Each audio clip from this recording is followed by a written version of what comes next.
আকাশবাণী আগরতলা। স্থানীয় সংবাদ পড়ছে চন্দন লেখাপাল। এখনকার বিশেষ বিশেষ খবর হলো, রাজ্য বিধানসভার শীতকালীন অধিবেশন আগামীকাল থেকে শুরু হচ্ছে। রাজ্যপাল ইন্দ্রসেনা রেড্ডি নাল্লু রাজ্যের ঘরে ঘরে বিশুদ্ধ পানীয় জল পৌঁছে দেবার লক্ষ্যে নিজেদের কর্মদক্ষতাকে কাজে লাগানোর জন্য সংশ্লিষ্ট দপ্তরকে নির্দেশ দিয়েছেন। প্রধানমন্ত্রী নরেন্দ্র মোদী আজ 2047 সালের মধ্যে ভারতকে একটি উন্নত দেশে রূপান্তরিত করতে প্রবাসী ভারতীয়দের গুরুত্বপূর্ণ ভূমিকার উপর জোর দিয়েছেন। মহাকুম্ভ উপলক্ষে আকাশবাণী আগামীকাল কুম্বানী চ্যানেলের সূচনা করবে। এবারে আসছে বিস্তারিত সংবাদে। রাজ্য বিধানসভার শীতকালীন অধিবেশন আগামীকাল শুরু হচ্ছে। রাজ্যপাল ইন্দ্রসেনা রেড্ডি নাল্লুর ভাষণের মধ্য দিয়ে শুরু হবে অধিবেশন। বিধানসভা বসবে 3 দিন। রাজ্যপাল ইন্দ্রসেনা রেড্ডি নাল্লু রাজ্যের ঘরে ঘরে বিশুদ্ধ পানীয় জল পৌঁছে দেবার লক্ষ্যে নিজেদের কর্মদক্ষতাকে কাজে লাগানোর জন্য সংশ্লিষ্ট দপ্তরকে নির্দেশ দিয়েছেন। রাজ্যপাল আজ আগরতলার বাধারঘাটে রিগ ডিভিশন এবং পানীয় জল ও স্বাস্থ্যবিধান বিভাগের সহকারী বাস্তুকার কার্যালয়ের অফিসটি পরিদর্শনকালে এই নির্দেশ দেন। তাঁর সঙ্গে ছিলেন পূর্ত দপ্তরের সচিব অভিষেক সিং এবং পশ্চিম জেলার জেলাশাসক ড বিশাল কুমার। রাজ্যপাল দপ্তরের বিভিন্ন কাজকর্ম ঘুরে দেখেন এবং কর্মকর্তাদের সঙ্গে বৈঠক করেন। পরে সংবাদ মাধ্যমকে তিনি জানান, বিশুদ্ধ পানীয় জল পৌঁছে দেওয়ার লক্ষ্যে কেন্দ্রীয় সরকারের হর ঘর জল প্রকল্পে রাজ্যের মানুষও সুবিধা পাচ্ছেন। মৎস্যমন্ত্রী সুধাংশু দাস আজ ঊনকোটি জেলার কাঞ্চনবাড়িতে প্রথমবারের মতো জেলাভিত্তিক মৎস্য উৎসবের উদ্বোধন করেন। তিনি বলেন, রাজ্যে মাছের উৎপাদন বৃদ্ধির উদ্যোগ নেওয়া হয়েছে। এতে মাছের যোগান বৃদ্ধির পাশাপাশি কর্মসংস্থানেরও সুযোগ সৃষ্টি হবে। অনুষ্ঠানে কয়েকজন সুবিধাভোগীর মধ্যে মাছ ধরার জাল, বরফের বাক্স ইত্যাদি প্রদান করা হয়। কয়েকজন মৎস্যচাষীকে সম্বর্ধনা জানানো হয়। এই উৎসবে 25টি মাছের স্টল খোলা হয়েছে। উপস্থিত ছিলেন ঊনকোটি জেলা পরিষদের সভাধিপতি অমলেন্দু দাস, মৎস্য সচিব দীপাডি নায়ার, মৎস্য অধিকর্তা সন্তোষ দাস প্রমুখ। ত্রিপুরা কেন্দ্রীয় বিশ্ববিদ্যালয়ের উদ্যোগে 2047 সালের মধ্যে বিকশিত ভারত গঠনে শিক্ষার ভূমিকা শীর্ষক এক আন্তর্জাতিক আলোচনা চক্র আজ বিশ্ববিদ্যালয়ের সভাকক্ষে অনুষ্ঠিত হয়। সম্মেলনে দেশের বিভিন্ন বিশ্ববিদ্যালয়ের উপাচার্যরা অংশ নেন। আলোচনার সূত্রপাত করে ত্রিপুরা বিশ্ববিদ্যালয়ের উপাচার্য অধ্যাপক গঙ্গাপ্রসাদ প্রসেন বলেন, প্রাচীন ভারতের নালন্দা, তক্ষশিলা, বিক্রমশিলার মতো বিশ্ববিদ্যালয় গুরুকুল শিক্ষার মাধ্যমে গোটা বিশ্বে শিক্ষা সম্প্রসারণে ভারতকে বিশ্বগুরুর মর্যাদায় নিয়ে গেছে। নয়া শিক্ষানীতি 2020 বিকশিত ভারত গঠনে গুরুত্বপূর্ণ ভূমিকা নেবে বলে তিনি মন্তব্য করেন। Self reliant, sustainable, dependable on all important theme of economy like agriculture, healthcare, industry, employment, entrepreneurship, etc., etc. But here the theme for today's panel discussion is the role of education in making our country Bharat a Bikasit Bharat, developed country. By developed country I mean we should try, rather we have been trying to become number one in terms of all respect. আলোচনা চক্রে দক্ষিণ বিহারের কেন্দ্রীয় বিশ্ববিদ্যালয়ের উপাচার্য অধ্যাপক কামেশ্বরনাথ সিং বলেন, বিকশিত ভারত গঠনে শিক্ষা ও দক্ষতা বিকাশের ভূমিকা গুরুত্বপূর্ণ। বিকশিত ভারত গঠনের 4 ক্ষেত্র যুব সম্প্রদায়, মহিলা, কৃষক ও গরিব অংশের জনগণের সামগ্রিক উন্নয়নে গুরুত্ব দিয়েছে কেন্দ্রীয় সরকার।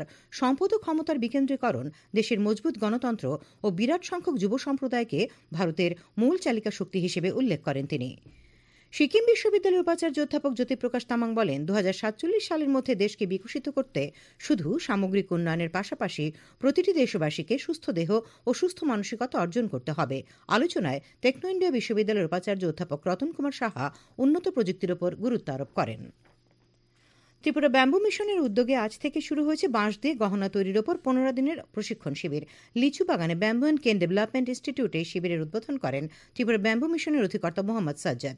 তিনি জানান, প্রশিক্ষণের পর প্রশিক্ষণার্থীদের প্রত্যেকের কাজের ব্যবস্থা করার জন্য পরিকল্পনা করছে সরকার। শিবিরে ব্যাম্বু অ্যান্ড কেন ডেভেলপমেন্ট ইনস্টিটিউটের অধিকর্তা ড অভিনব কান্ত জানান, 25 জন শিল্পী প্রশিক্ষণে অংশ নিয়েছেন। তিনি বলেন, বাঁশের অলংকারের রাজ্যের বাইরেও ভালো চাহিদা রয়েছে।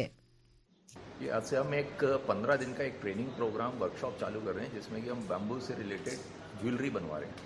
और ये एक ऐसा स्पेशल प्रोग्राम है जिसमें कि आप बैम्बू मतलब आप हाईएस्ट वैल्यू एडिशन करते हो।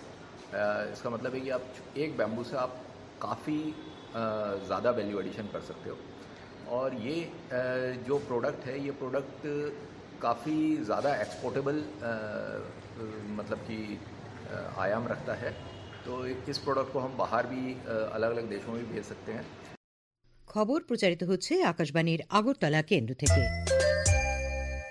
আকাশবাণীর সংবাদের আপডেট পেতে লগ ইন করুন www.newsonair.com এবং নিউজ অন এআইআর অ্যাপ এবং টুইটার ও ফেসবুক প্ল্যাটফর্মে এআইআর নিউজ অ্যালার্টসে। ইউটিউবে লক্ষ্য রাখুন নিউজ অন এআইআর অফিসিয়ালে। তাছাড়াও আকাশবাণী আগরতলার সংবাদ আপডেট পেতে দেখুন টুইটার বা এক্স হ্যান্ডেলে আকাশবাণী নিউজ আগরতলা, ফেসবুকে এআইআর নিউজ আগরতলা এবং ইউটিউবে আকাশবাণী নিউজ আগরতলা। প্রধানমন্ত্রী নরেন্দ্র মোদী আজ 2047 সালের মধ্যে ভারতকে একটি উন্নত দেশে রূপান্তরিত করতে প্রবাসী ভারতীয়দের গুরুত্বপূর্ণ ভূমিকার উপর জোর দিয়েছেন। ওড়িশার ভুবনেশ্বরে অষ্টাদশ প্রবাসী ভারতীয় দিবস কনভেনশনের উদ্বোধনের পর সমাবেশে ভাষণে প্রধানমন্ত্রী এই কথা বলেন। বৈশ্বিক উন্নয়ন এবং ভারতের বৃদ্ধিতে প্রবাসীদের অবদান উল্লেখ করে তিনি বিশ্বের রাষ্ট্রদূত হিসেবে কাজ করার জন্য প্রবাসী ভারতীয়দের প্রশংসা করেন। তিনি বলেন, বিশ্বের প্রত্যেক নেতাই ভারতের প্রবাসীদের প্রশংসা করেন। তিনি ভারতে তৈরি দ্রব্যের ব্যবহার এবং প্রচারের জন্য উদ্যোগী হতে প্রবাসী ভারতীয়দের आह्वान জানান। भारत के लोकल को ग्लोबल बनाने में भी आपका बहुत बड़ा रोल है। आप made in India food packet, made in India कपड़े, ऐसा कोई न कोई सामान जरूर खरीदें। अगर आपके देश में कुछ चीजें नहीं मिल रही हैं तो ऑनलाइन ऑर्डर करें। मेड इन इंडिया प्रोडक्ट को अपने किचन में, अपने ड्राइंग रूम में, अपने गिफ्ट में शामिल करें। ये विकसित भारत के निर्माण में आप सभी की तरफ से बहुत बड़ा कंट्रीब्यूशन होगा। প্রধানমন্ত্রী বলেন যে গত এক দশকে ভারতের 25 কোটিরও বেশি মানুষ দারিদ্র্য থেকে বেরিয়ে এসেছেন এবং দেশ এখন বিশ্বের তৃতীয় বৃহত্তম অর্থনীতিতে পরিণত হওয়ার দিকে দ্রুত অগ্রসর হচ্ছে। তিনি বলেন, মহাকুম্ভ এবং মকর সংক্রান্তি থেকে লোহরি, পোঙ্গল ও মাঘ বিহু পর্যন্ত উৎসবের সময়ে দেশে ভারতীয় প্রবাসীদের উপস্থিতি গুরুত্বপূর্ণ। প্রধানমন্ত্রী প্রবাসী ভারতীয় দিবস প্রতিষ্ঠায় প্রাক্তন প্রধানমন্ত্রী অটল বিহারী বাজপেয়ীর অবদানের উল্লেখ করেন। প্রধানমন্ত্রী আজ প্রবাসী তীর্থ দর্শন যোজনার অধীনে প্রবাসী ভারতীয়দের জন্য একটি বিশেষ পর্যটন ট্রেন প্রবাসী ভারত এক্সপ্রেসের উদ্বোধন করেন। অনুষ্ঠানে কেন্দ্রীয় মন্ত্রী এস জয়শঙ্কর, জুয়াল ওরাম, ধর্মেন্দ্র প্রধান, অশ্বিনী বৈষ্ণব, ওড়িশার রাজ্যপাল হরিবাবু কাম্ভাম্পতি, মুখ্যমন্ত্রী মোহনচরণ মাঝি সহ অন্যান্য বিশিষ্ট ব্যক্তিরা উপস্থিত ছিলেন। রাষ্ট্রপতি দ্রৌপদী মুর্মু আগামীকাল ভুবনেশ্বরে সম্মেলনের সমাপ্তি অনুষ্ঠানে যোগ দেবেন। মহাকুম্ভ উপলক্ষে আকাশবাণীর কুম্বানি চ্যানেল আগামীকাল উত্তরপ্রদেশের প্রয়াগরাজে চালু হবে। চ্যানেলটি চালু করবেন উত্তরপ্রদেশের মুখ্যমন্ত্রী যোগী আদিত্যনাথ। তথ্য সম্প্রচার প্রতিমন্ত্রী ড এল মুরুগান কর্মসূচিতে যোগ দেবেন। অনুষ্ঠান চলাকালে মুখ্যমন্ত্রী কুম্ভ মঙ্গল ধুনও চালু করবেন। আকাশবাণীর কুম্বানি চ্যানেল আগামীকাল থেকে 26শে ফেব্রুয়ারি পর্যন্ত সকাল 5:55 থেকে রাত 10:05 পর্যন্ত মহাকুম্ভের প্রতিটি কার্যকলাপের উপর ভিত্তি করে বিভিন্ন অনুষ্ঠান সম্প্রচার করবে। অমৃত স্নানের সরাসরি ভাষ্য কুম্বানি চ্যানেলের মাধ্যমে সম্প্রচার করা হবে। অনুষ্ঠানটি 103 megahertz frequency, news on AIR app এবং ওয়েবস ওটিটিতে শোনা যাবে। পরীক্ষা পে চর্চা 2025-এর জন্য দেশ ও বিদেশের শিক্ষার্থী, শিক্ষক এবং অভিভাবকদের 2,70,00,000-এরও বেশি নাম নিবন্ধন করা হয়েছে। এই অনলাইন নিবন্ধন mygov.in পোর্টালে গত মাসের 14 তারিখে শুরু হয়েছে, চলবে এই মাসের 14 তারিখ পর্যন্ত। শিক্ষামন্ত্রক বলেছে যে প্রধানমন্ত্রী নরেন্দ্র মোদীর অগ্রাধিকার ভিত্তিক উদ্যোগ পরীক্ষা পে চর্চার ব্যাপক জনপ্রিয়তা শিক্ষার্থীদের মানসিক সুস্থতা বজায় রাখতে এবং পরীক্ষার প্রতি ইতিবাচক দৃষ্টিভঙ্গি তৈরি করতে এর সাফল্যকেই তুলে ধরে। সুশাসন দপ্তরের সচিব কিরণ গিত্তে বলেছেন, শীঘ্রই প্রবাসী নাগরিকদের জন্য প্রবাসী ত্রিপুরাবাসী ডেস্ক চালু করা হবে। আজ প্রবাসী ভারতীয় দিবস উপলক্ষে আগরতলায় সুশাসন দপ্তর আয়োজিত প্রবাসী ত্রিপুরাবাসী সামিট অনুষ্ঠানে তিনি কথা বলেন।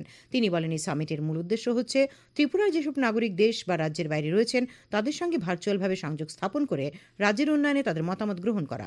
অনুষ্ঠানে উপস্থিত ছিলেন মুখ্যমন্ত্রীর ওএসডি পরমানন্দ শঙ্কর ব্যানার্জি, শিল্প বাণিজ্য দপ্তরের অধিকর্তা বিশ্বশ্রী বি, পর্যটন দপ্তরের অধিকর্তা প্রশান্ত বাদল নেগি। মোট 7 জন প্রবাসী ভারতীয় নাগরিক আজ ভার্চুয়ালভাবে অনুষ্ঠানে যোগদান করেন। প্রধানমন্ত্রী জনজাতি আদিবাসী ন্যায় মহা অভিযান এবং ধরতি আবার জনজাতীয় গ্রাম উৎকর্ষ অভিযান প্রকল্পে আজ দক্ষিণ জেলার সাবরুম মহকুমার পোয়াংবাড়ি অঙ্গনওয়াড়ি কেন্দ্রে স্বাস্থ্য শিবির হয়। শিবিরে 22 জন রোগীর স্বাস্থ্য পরীক্ষা করে ওষুধ দেওয়া হয়। পশ্চিম টাক্কা তুলসী আয়ুষ্মান আরোগ্য মন্দিরের community health officer Jayanta Chowdhury এবং আশাকর্মীরা রোগীদের পরিষেবা প্রদান করেন।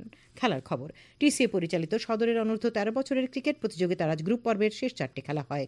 এতে নরসিংগড়ের পঞ্চায়েত মাঠে এনএসআরসিসি 5 উইকেটে ক্রিকেট অনুরাগী কোচিং সেন্টারকে, নেপকো মাঠে মডার্ন ক্রিকেট একাডেমি 81 রানে, মৌচাক কোচিং সেন্টারকে, বিকেএনভি মাঠে প্রগতি প্লে সেন্টার 253 রানে, ব্লাডমাউথ ক্লাবকে এবং আম্বেদকর স্কুল মাঠে কর্নেল কোচিং সেন্টার 121 রানে বাধারঘাট কোচিং সেন্টারকে হারিয়ে দেয়।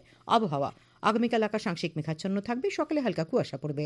আগামীকাল তাপমাত্রা সর্বোচ্চ 24 ডিগ্রি সেলসিয়াস এবং সর্বনিম্ন 11 ডিগ্রি সেলসিয়াসের কাছাকাছি থাকবে। আজ দিনের সর্বোচ্চ তাপমাত্রা ছিল 23.2 ডিগ্রি সেলসিয়াস এবং সর্বনিম্ন 11.6 ডিগ্রি সেলসিয়াস। শেষ করার আগে খবরের বিশেষ অংশগুলি আর একবার। রাজ্য বিধানসভার শীতকালীন অধিবেশন আগামীকাল থেকে শুরু হচ্ছে। রাজ্যপাল ইন্দ্রসেনা রেড্ডি নাল্লু রাজ্যের ঘরে ঘরে বিশুদ্ধ পানীয় জল পৌঁছে দেওয়ার লক্ষ্যে নিজেদের কর্মদক্ষতাকে কাজে লাগানোর জন্য সংশ্লিষ্ট দপ্তরকে নির্দেশ দিয়েছেন। প্রধানমন্ত্রী নরেন্দ্র মোদী আজ 2047 সালের মধ্যে ভারতকে একটি উন্নত দেশে রূপান্তরিত করতে প্রবাসী ভারতীয়দের গুরুত্বপূর্ণ ভূমিকার উপর জোর দিয়েছেন। মহাকুম্ভ উপলক্ষে আকাশবাণী আগামীকাল কুম্বানি চ্যানেলের সূচনা করবে। স্থানীয় সংবাদ আজকের মতো এখানেই শেষ হলো।